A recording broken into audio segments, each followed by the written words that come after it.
ये बात हम सब के कानों में पड़ी होगी और हमारे मुंह से भी निकली होगी, लेकिन सोचने की बात यह है कि ये वाक्य कब कब हमारे मुंह से निकलता है और कब कब हमारे कानों में पड़ता है, क्योंकि ऐसे कम ही गुप्त राज होते हैं जो हम दूसरों के कानों में पड़ने नहीं देना चाहते। अक्सर परिवार में अशांति का कारण हम स्वयं ही होते हैं। हम इस बात को देख पाएं भले ना देख पाएं, पर ये असल सत्य है, क्योंकि जाने अनजाने मूर्खतावश हम खुद ही अपनी वो बातें दूसरों को बता देते हैं जो हमें कभी नहीं बतानी चाहिए। और वही बातें जो जाने अनजाने हमने किसी दूसरे के सामने बता दी थी, वही हमारे दुख का कारण बन जाता है, वही हमारे झगड़े का कारण बन जाता है। और फिर बाद में हमें पछतावा होता है कि मुझे ये बात किसी को बतानी नहीं चाहिए थी, मेरी ही गलती हुई कि मैंने जाने अनजाने ये बात सभी को बता दी। इसीलिए आज की जो बौद्ध कहानी मैं आपको सुनाने वाला हूँ, उसे सुनने के बाद आपको 7 ऐसी बातें पता चलेंगी जो आपको कभी किसी को नहीं बतानी।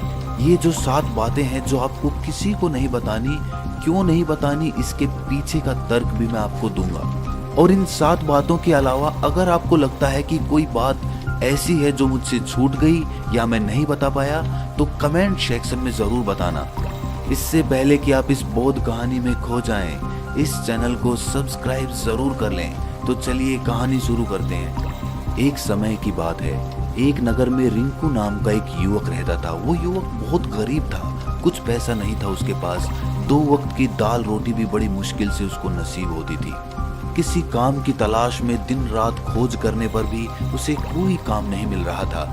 फिर एक दिन उसने अपनी पत्नी के सामने अपनी सारी समस्या बता दी। उसने अपनी पत्नी को कहा कि मैं जिस जगह भी काम मांगने के लिए जाता हूँ तो हर कोई मुझे ये कहकर काम नहीं देता कि हमारे यहाँ काम की जरूरत नहीं है। मैं काम की तलाश कर करके थक चुका हूँ। मुझे समझ नहीं आता कि मैं तुम लोगों का पेट कैसे भरूंगा, अपने बच्चों को कैसे पालूंगा, और ये चिंता मुझे दिन रात खाए जा रही है। ये सुनकर उसकी पत्नी ने कुछ सोचकर कहा कि तुम एक आदमी के पास एक बार ही काम मांगने के लिए जाते हो, और जब वो काम नहीं देता तो तुम दोबारा उसके पास जाते तक नहीं हो। अगर तुम्हें उनसे काम लेना है तो तुम्हें हमदर्दी जतानी होगी, तुम्हें उनसे हमदर्दी हासिल करनी होगी, अपनी गरीबी दिखानी होगी, ताकि वो लोग तुम्हारी मजबूरी समझकर तुम्हें काम पर रख लें। इसीलिए शर्म मत करो, उन्हें अपनी मजबूरी बताओ, अपनी गरीबी बताओ, और इसी उपाय से तुम काम पा सकते हो। ये बात रिंकू के मस्तिष्क में बैठ गई और अगले दिन काम मांगने के लिए वो उसी सेठ के पास जा पहुंचा जहां पर वो पिछले दिन काम मांगने के लिए गया था। लेकिन इस बार उसने हाथ जोड़कर उस सेठ से प्रार्थना की, उससे विनती की कि वो बहुत गरीब है और उसे काम की बहुत आवश्यकता है। वो जो कुछ भी उसे देंगे वो उसमें संतुष्ट हो जाएगा, पर कृपया करके मुझे अपने यहाँ काम पर रख ले। उसकी ये हालत देखकर उस सेठ ने उसे अपने यहाँ काम पर रख लिया। वो रोज वहाँ पर काम पर जाने लगा। अंदर ही अंदर वो खुश तो था कि उसे काम तो मिला, लेकिन उसे वेतन दूसरे लोगों से कम मिलता था। वही काम जो दूसरे लोग कर रहे थे उन्हें ज्यादा वेतन मिल रहा था और इसे कम वेतन मिल रहा था। जब इस बारे में उसने अपने सेठ से कहा तो सेठ ने कहा कि देखो भाई, तुम्हें काम की जरूरत थी, मैंने तुम्हें काम दिया, मेरा धन्यवाद करने की बजाय तुम मुझसे शिकायत कर रहे हो, ये कैसी भलमनसाहत है। ये सुनकर रिंकू वहीं पर चुप हो गया। बात कहीं ना कहीं सत्य थी, सच थी। सेठ ने तो उसे उसकी मजबूरी के हिसाब से ही काम दिया था और इसीलिए वो उसे अपने अनुसार ही वेतन देता था। लेकिन धीरे धीरे उसने ये बात अपने सगे संबंधियों और अपने दोस्तों को भी बताना शुरू कर दी कि उसका सेठ कैसा आदमी है और उसे कितना वेतन देता है। समय बीतता रहा और रिंकू पूरी लगन के साथ अपना काम करता रहा, लेकिन अब परिस्थितियां बदलने लगी थी। सेठ अब रिंकू से दूसरे लोगों से ज्यादा काम लेता था और उनसे कम वेतन उसे देता था। ये बात रिंकू के मन को बहुत खलती थी। वो दूसरों से ज्यादा मेहनत कर रहा है और उनसे कम वेतन पा रहा है। इससे उसके आत्मसम्मान को बहुत गहरी चोट पहुंची। अब धीरे धीरे उसका मन अपने काम से हटने लगा। उसका मन काम में लगता ही नहीं था। जाहिर सी बात है कि ऐसी जगह किसका मन लगेगा जहां आदमी को अपने आत्मसम्मान के साथ समझौता करना पड़े। इसीलिए जल्द ही उसने अपना काम छोड़ दिया और वो घर पर आकर खाली बैठ गया। अब उसके पास घर का खर्चा चलाने के लिए भी पैसे नहीं बचे थे। इसीलिए उसने अपने सगे संबंधियों और अपने दोस्तों से सहायता मांगनी शुरू की। लेकिन उसके दोस्त उसके सामने तो उसे दया का पात्र समझते थे, उसे दिलासा देते थे, लेकिन पीछे से उसका मजाक उड़ाते थे। वो कहते कि कितना बेवकूफ है, सेठ ने इतना काम लिया और बेचारे को पैसे भी नहीं दिए। अरे हम इसको पैसे दे दें तो ये कल हमारा भी पैसा वापस कर पाएगा, इसकी ऐसी हालत है। काम तो इसके पास कुछ है नहीं, पैसा कहाँ से लाके देगा। और इसी वजह से रिंकू की हालत दिन ब दिन खराब होती जा रही थी। अब वो दिन रात तनाव में रहने लगा था। वही दोस्त, वही सगे संबंधी जो उसके अपने होने का दिखावा करते थे, वो उसे दया का पात्र समझ रहे थे। उन्हें उसके ऊपर तरस आ रहा था। सब लोग आकर उसे ज्ञान तो बहुत देते थे, लेकिन कोई सहायता नहीं करता था।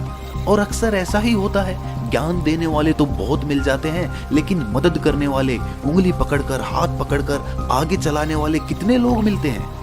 एक दिन उसे पता चला कि पड़ोस के गांव में एक बौद्ध भिक्षु आया हुआ है जो बहुत ही ज्ञानी है। रिंकू इतना तनाव में था कि उसे कोई रास्ता नजर ही नहीं आ रहा था। इसीलिए जाने अनजाने वो उस बौद्ध भिक्षु के पास पहुंच जाता है। वहां पहुंचकर वो सीधे उनके पैरों में गिरकर रोने लग जाता है। वो रोते रोते उन्हें अपनी सारी परिस्थिति बताता है। उसे बताता है कि किस तरह उसके सेठ ने उसका फायदा उठाया और उसके सगे संबंधी उसके साथ कैसा व्यवहार रखते हैं। सारी बातें सुनकर बौद्ध भिक्षु ने उसे चुप कराते हुए कहा कि भंते, ये सारी समस्याएं तुम्हारी बुद्धिहीनता, तुम्हारी मूर्खता के कारण उत्पन्न हुई है। अगर तुम्हारे अंदर विवेक होता तो इनमें से एक भी समस्या तुम्हारे चित्त को दुखी नहीं कर सकती थी। लेकिन तुमने अपने अविवेक के कारण, अपनी मूर्खता के कारण खुद ही अपने रास्ते में कांटे बिछा दिए। आज मैं तुम्हें 7 बातें बता रहा हूँ जो भूलकर भी किसी को मत बताना। और इन बातों का अनुसरण करते हुए तुम बाहर से मिलने वाले दुखों को तो दूर कर ही सकते हो जो बेवजह दुनिया की वजह से तुम्हारे अंदर पनपते हैं। पहली बात जो किसी को नहीं बतानी चाहिए वो है अपनी मजबूरी। अपनी मजबूरी का दिखावा करके, दूसरों का दया पात्र बनके उनकी सहायता लेने की गलती कभी मत करना। हो सकता है कि आज वो तुम्हारी मजबूरी देखकर तुम्हारी सहायता करते, लेकिन कल वो तुम्हारा फायदा उठाने से भी नहीं चूकेगा। और अगर फायदा भी नहीं उठाया तो दूसरों के सामने तुम्हारा मजाक बनाने में वो आदमी कभी नहीं चूकेगा। इसीलिए कभी भी अपनी मजबूरी का दिखावा मत करो। अगर घर में 2 रोटी है, सूखी रोटी है, तो वही खाकर सो जाओ, लेकिन दूसरों को इसके बारे में भनक तक नहीं लगनी चाहिए। जरा आप खुद सोचो, मजबूरी बताने का क्या प्रयोजन होता है एक इंसान का। या तो वो दूसरों से सहानुभूति हासिल करना चाहता है या उनसे कोई आर्थिक मदद चाहता है। लेकिन अगर दोनों ही परिस्थितियां आप देखें तो दूसरा आदमी आपका फायदा उठाने से नहीं चूकेगा। और अगर वो फायदा नहीं भी उठाएगा तो अपनी नजर में तो वो आपको मूर्ख ही समझेगा, बेवकूफ समझेगा और दूसरों के सामने आपका मजाक तो जरूर बनाएगा। इसीलिए अपनी मजबूरी के बारे में कभी किसी को मत बताना। दूसरी बात जो किसी को भी नहीं बतानी चाहिए वो है अपनी अतीत की गलतियां और भविष्य की रणनीतियां। जरा सोचो कि अगर हम अपने अतीत की गलतियां किसी दूसरे को बताते हैं तो उसका क्या प्रभाव होगा। वो गलतियां ठीक तो नहीं की जा सकती, जाहिर है, तो उन्हें बताने का क्या प्रयोजन रह जाता है। आप अपने अंधेरे पक्ष को खुद दुनिया के सामने बता रहे हो, खुद अपनी गलतियां दूसरों के सामने बता रहे हो। इससे उस आदमी की नजर में आपका एक चरित्र गठित हो जाएगा और वो भविष्य में हमेशा आपको उसी नजरिए से देखेगा। इसीलिए किसी भी आदमी की नजर में अपना चरित्र गठित मत होने दो। और जरा सोचो कि आप व्यर्थ में ही अपने भविष्य की रणनीतियां दूसरों के सामने बता रहे हो। जो लोग आपके काम का हिस्सा ही नहीं हैं, उनके सामने अपनी भविष्य की रणनीतियां, अपनी डींगे हाँकने का क्या फायदा। वो लोग आपकी सहायता तो नहीं करेंगे, लेकिन आपकी भविष्य की रणनीतियों में बाधा जरूर बन सकते हैं। आप खुद अपने विवेक का इस्तेमाल करिए और सोचिए कि आपके साथ भी ऐसा हुआ है कि आपने अपनी भविष्य की रणनीति किसी को बताई हो और वो कामयाब ही ना हुई हो। जरूर हुआ होगा, जरा गौर से सोचिए। तीसरी बात जो किसी को नहीं बतानी चाहिए वो है अपने घर की बातें। जो भी हमारे घर के अंदर आपस में बातचीत होती है, हमारे माँ बाप के साथ, हमारी पत्नी के साथ, हमारे बच्चों के साथ, वो बातें परिवार तक ही सीमित रहनी चाहिए। अगर आप इन बातों का दूसरों के सामने ढिंढोरा पीटते हो तो दूसरों को आपके घर में घुसने का एक मौका मिल जाता है और वो इसका फायदा उठाने से कभी नहीं चूकेंगे। वो आपके परिवार के सदस्यों को आपसे दूर लेकर जाने की कोशिश करेंगे। अक्सर ऐसा होता है, हम समाज में देखते हैं कि हम अपने घर के झगड़ों को कम करने के लिए उन झगड़ों को अपने पड़ोसियों और दूसरे सगे संबंधियों को बता देते हैं, लेकिन इससे आपको सहायता कभी नहीं मिली होगी, बल्कि आपके घर के लड़ाई झगड़े और ज्यादा बढ़ गए होंगे और वो जाहिर है वो बढ़ेंगे। अगर आप अपने माँ बाप की बात दूसरों को बताएंगे तो आपके माँ बाप को बुरा लगेगा ही कि हमारा बेटा हमसे बताए बगैर दूसरों को ये बातें बता रहा है। इसीलिए अपने घर की बातें और अपने घर के लड़ाई झगड़े किसी के सामने मत बताना। अगली बात जो मैं आपको बताने जा रहा हूँ, जो किसी को नहीं बतानी चाहिए, वो सुनने पर बहुत अजीब लग सकती है, लेकिन उसका सत्य भी मैं आपको एक तर्क के माध्यम से दूंगा। मैं कहता हूँ कि अपनी आमदनी किसी को मत बताना। अब अपनी आमदनी ना बताने के पीछे क्या प्रयोजन हो सकता है? जरा सोचिए कि आप अपनी आमदनी अपने दोस्तों को बता देते हैं, तो जब आपके दोस्तों को जरूरत पड़ेगी तो वो सिर्फ आपको ही याद करेंगे, क्योंकि उनको पता है कि अगर आपकी आमदनी ज्यादा अच्छी है तो आप ही उनकी मदद कर सकते हैं, और इसीलिए ज्यादा लोग आपसे सहायता मांगेंगे। और जब आप उनकी सहायता नहीं करेंगे तो वो सोचेंगे कि इस आदमी के पास पैसे हैं, मेरी सहायता कर सकता है, लेकिन ये सहायता कर नहीं रहा है। और इसीलिए आपकी आमदनी आप दोनों दोस्तों के बीच एक झगड़े का कारण हो सकती है। कम आमदनी होगी तो लोग मजाक उड़ाएंगे और ज्यादा होगी तो सहायता मांगेंगे। तो अपनी आमदनी बताने का कोई प्रयोजन नहीं है। अगली बात जो मैं आपको बताने वाला हूँ उसे अपनी गांठ बांध लेना और किसी को ये बात मत बताना। अपनी कमजोरियां और अपनी ताकत।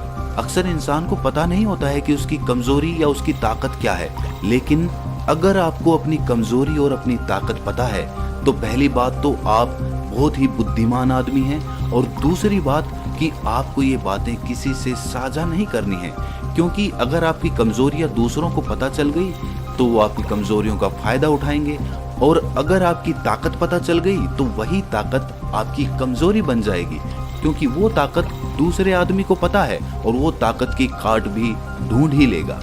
अपनी कमजोरी और अपनी ताकत अपनी पत्नी या अपने पति को भी नहीं बतानी चाहिए, क्योंकि इसके बाद आपको घर में उनसे हमेशा दब के रहना पड़ेगा। अगली बात जो किसी को नहीं बतानी चाहिए वो है अपने मित्र और अपने शत्रु। आप अपने मित्रों के बारे में अगर दूसरे लोगों को बताएंगे तो वो आपके मित्रों के साथ अपनी घनिष्ठता बनाकर आपको धोखा दिलवा सकते हैं। आपके गहरे मित्रों को आपसे दूर करने का प्रयास कर सकते हैं। अक्सर आम आदमी ऐसा नहीं करता, लेकिन आपके दुश्मन ऐसा करने की कोशिश कर सकते हैं। और दूसरी तरफ आपके शत्रु का भी किसी को नहीं पता लगना चाहिए, क्योंकि आज जो आपका मित्र है अगर कल वो आपका दुश्मन हो गया तो वो आपके दुश्मन के साथ ही मिलकर आपको परास्त कर सकता है, आपको धोखा दे सकता है। इसीलिए अपने सबसे अच्छे दोस्तों को भी अपने दुश्मन के बारे में कभी मत बताना। अगली और आखिरी बात कहना चाहता हूँ कि जब तुम दान करते हो तो दान के बारे में भी किसी को मत बताना, नहीं तो दान करना व्यर्थ हो जाता है, बेकार हो जाता है। जब आप अपने दान का ढिंढोरा पीटते हो तो आप ये बता रहे हो कि मैं कितना बड़ा दानी पुरुष हूँ, और ये आपके अंदर एक अहंकार निर्मित करेगा। इसीलिए दान गुप्त रूप से किया जाए उतना ही अच्छा होता है, उतना ही फलदायी होता है। जब आपका बायां हाथ दान कर रहा हो तो दाएं हाथ को भी ना पता चले कि बायां हाथ दान कर रहा है। ये 7 बातें जो बौद्ध भिक्षु ने रिंकू को बताई, इनमें संसार के सभी सिद्धांत छिपे हुए हैं। इन बातों का अनुसरण करते हुए आप अपने घर में सुख शांति बना सकते हैं और घर के झगड़े हमेशा के लिए दूर कर सकते हैं। आप इन बातों के बारे में अपने विवेक से भी सोचेंगे तो आपको ये बातें सच मालूम पड़ेंगी।